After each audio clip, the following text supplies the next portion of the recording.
Hey everyone, and welcome back to another Planet Coaster 2 video. Today we're going to talk about the management changes. I feel like they've been coming a little bit too short in all these overviews, so today we're going to specifically look at three major changes, starting with the shade being actually a management part.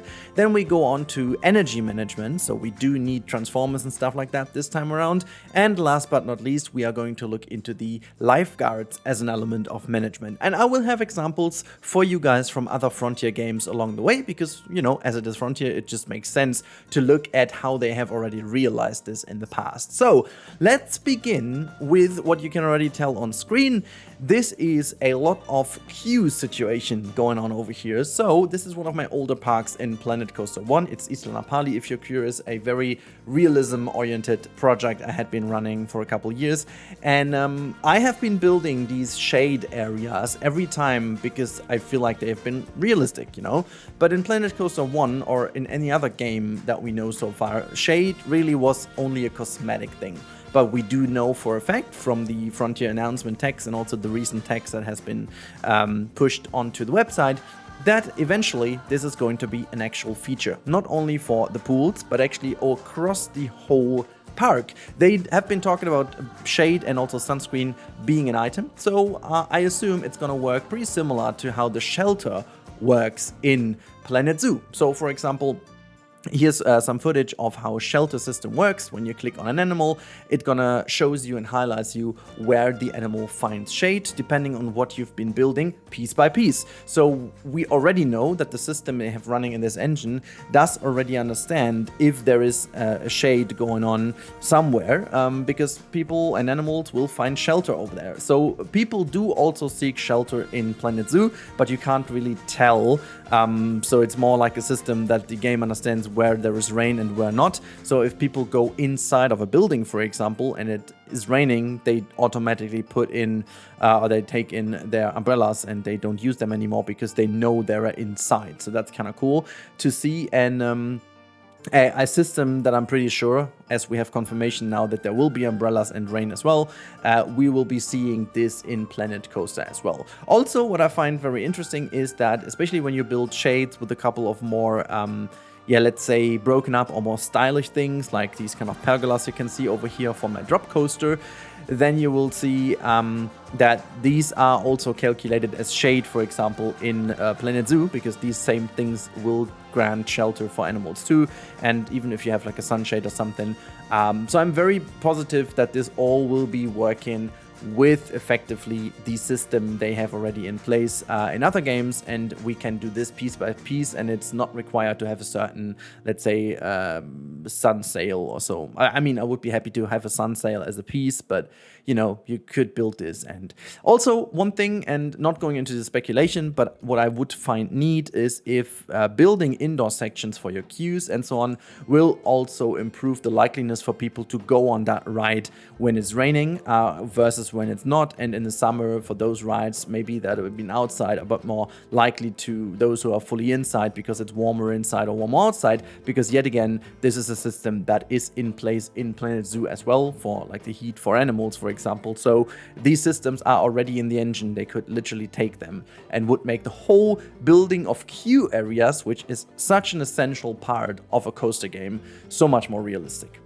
Moving on to the second part, and this is the energy supply. Now, I don't really have footage of anything from Planet Coaster 2. Unfortunately, the only transformer kind of thing we've seen was in the demo that I can't show you because we don't have it. However, I can show you the ones we had in Planet Zoo because they're pretty similar.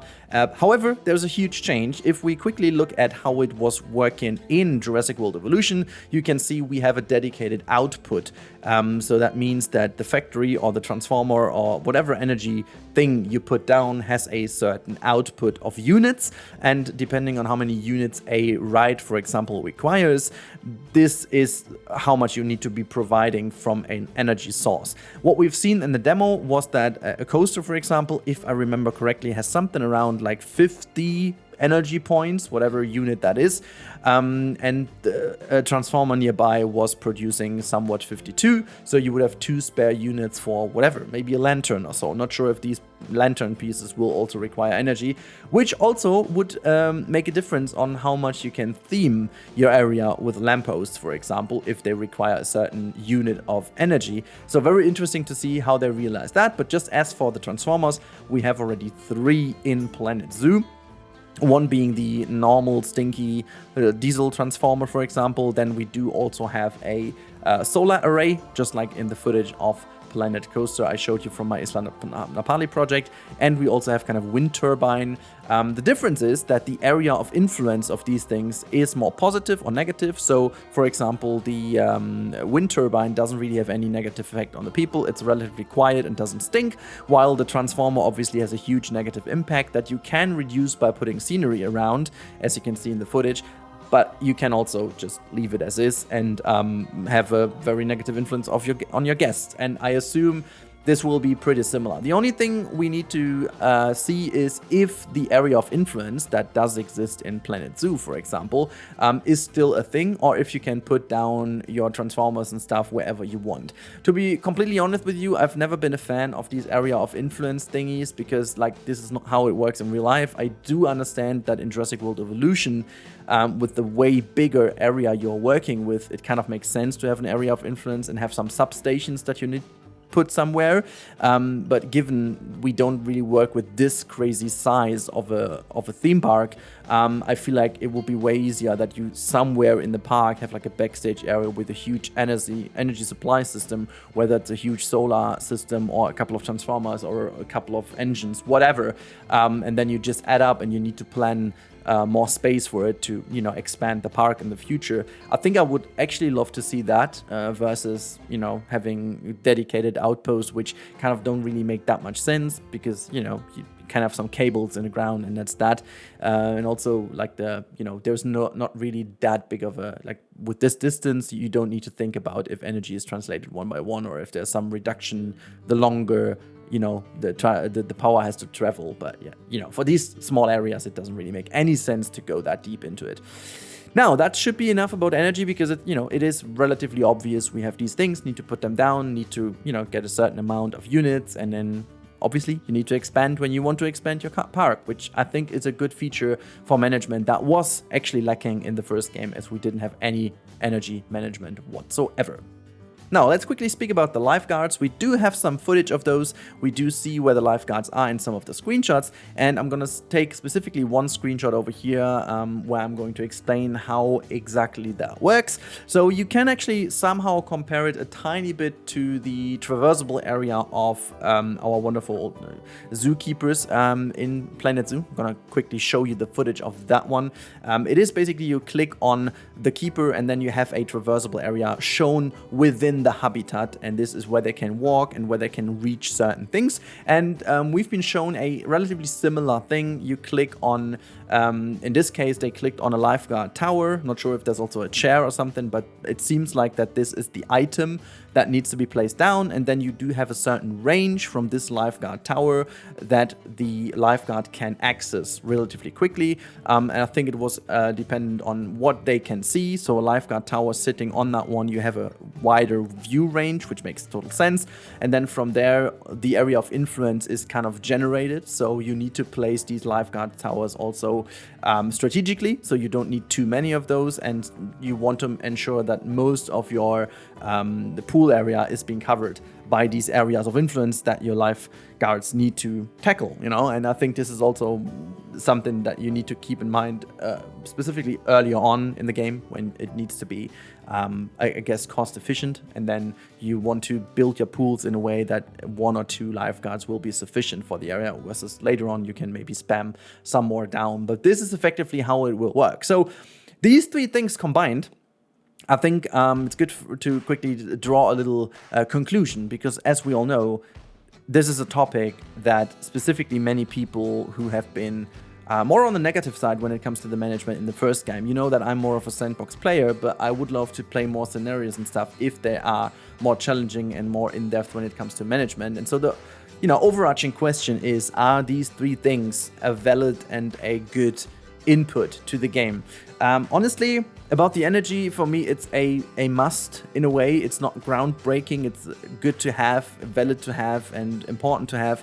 Does it really change the dynamic of a game? I don't really know. I don't think so, because it does just, you know, check some checkboxes that you have it. But then again, it's a money buys thing kind of thing. So it you know, you make good money, you can put more energy down, you can build more, you can make more money. It's like relatively easy.